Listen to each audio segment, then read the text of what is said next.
Hello दोस्तों, आप सभी लोग कैसे हैं। मैं आशा करता हूँ सभी लोग अच्छे होंगे। आज मैं एक टॉपिक लाया हूँ, समय और दूरी यानी टाइम एंड डिस्टेंस। चाल बराबर दूरी बट्टे समय, दूरी बराबर चाल गुणा समय, समय बराबर दूरी बट्टे चाल।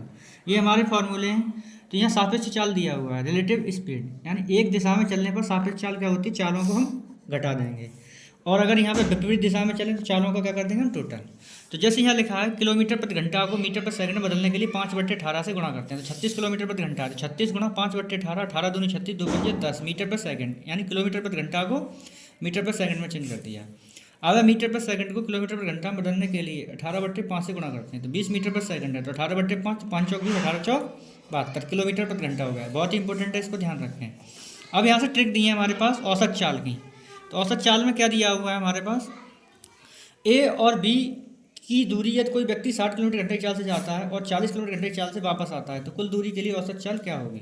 तो ट्रिक दी है औसत चाल बराबर 2xy/x+y किलोमीटर प्रति घंटा। तो ईजिली हम x बराबर 60, y बराबर 40, तो यहाँ पे वैल्यू पुट करेंगे 2×60×40/60 + 40, तो 2×60×40/100। यहाँ पे हमने काटा इसको तो 50 बार कटा, 0 से 0 कट गया, 5 से अब इसको 6 चौक 24, 240/5, यानी 5 से इसको घटाया तो या काट किया तो यह आया 48 किलोमीटर प्रति घंटा। ये औसत चाल हो गई हमारी।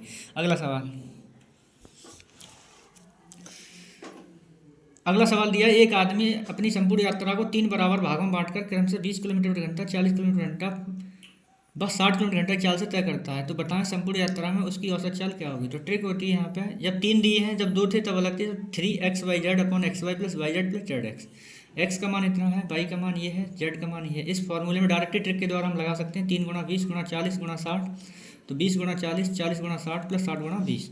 इसको हम कैलकुलेट करेंगे तो ये गुणा करके लिख दिए हमने यहाँ पे, ऊपर वाला ऐसे लिख दिया, इसका गुणा जोड़ के लिखा तो 4400 आया। इसको हमने कट किया, 0 से 0 कट गया, 4 से काटा 11 बार, इन सब का मल्टीप्लाई किया तो 360/11। इसको हम यहाँ पे डिवाइड करेंगे तो ये 32 पॉइंट कुछ आएगा किलोमीटर प्रति घंटा। तो ये इसकी औसत चाल हो गई। अगला दिया एक बस 20 किलोमीटर प्रति घंटा, 20 किलोमीटर 10 किलोमीटर प्रति घंटे की चाल से तथा 30 किलोमीटर 15 किलोमीटर घंटे की चाल से जाती है। तो उसकी औसत चाल क्या होगी। तो औसत चाल का फॉर्मूला होता है d1 + d2 × x1 × x2 d1 x2 + d2 x1। ये ट्रिक है हमारे पास।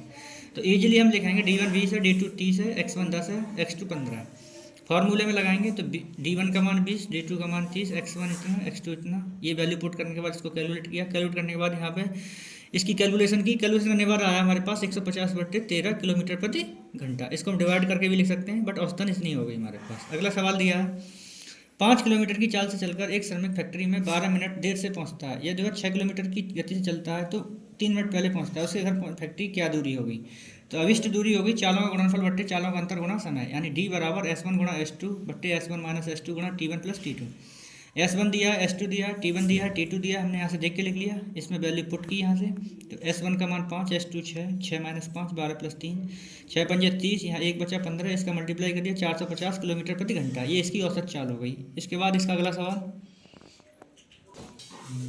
तो ये दिया हुआ है, एक खंबे वाले सवाल हैं। एक एच मीटर खंबे पर एक बंदर एक दिन में ए मीटर चढ़ता है और बी मीटर फिसल जाता है। तो खंबे के ऊपर चढ़ने में लगा दिन H - A/A - B + 1। ये ट्रिक होती है हमारे पास। तो क्वेश्चन दिया है, एक 30 मीटर ऊंचे खंबे पर एक बंदर 8 मीटर चढ़ता है तो 6 मीटर फिसल जाता है, तो वह कुल दिन कितने दिनों में ऊपर चढ़ जाएगा। ट्रिक हमने यहाँ लिख दी है, H - A/A - B + 1। तो H का मान 30 है, A का मान 8 है, B का मान 6 है।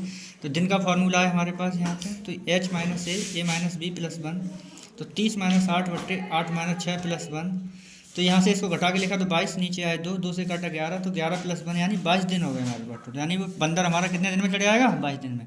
तो ये कंपटीशन रिलेटेड क्वेश्चन हैं, बच्चे इसको ध्यान से पढ़ें, देखें, समझें। अगर वीडियो अच्छी लगी तो लाइक, सब्सक्राइब, कमेंट करें। धन्यवाद।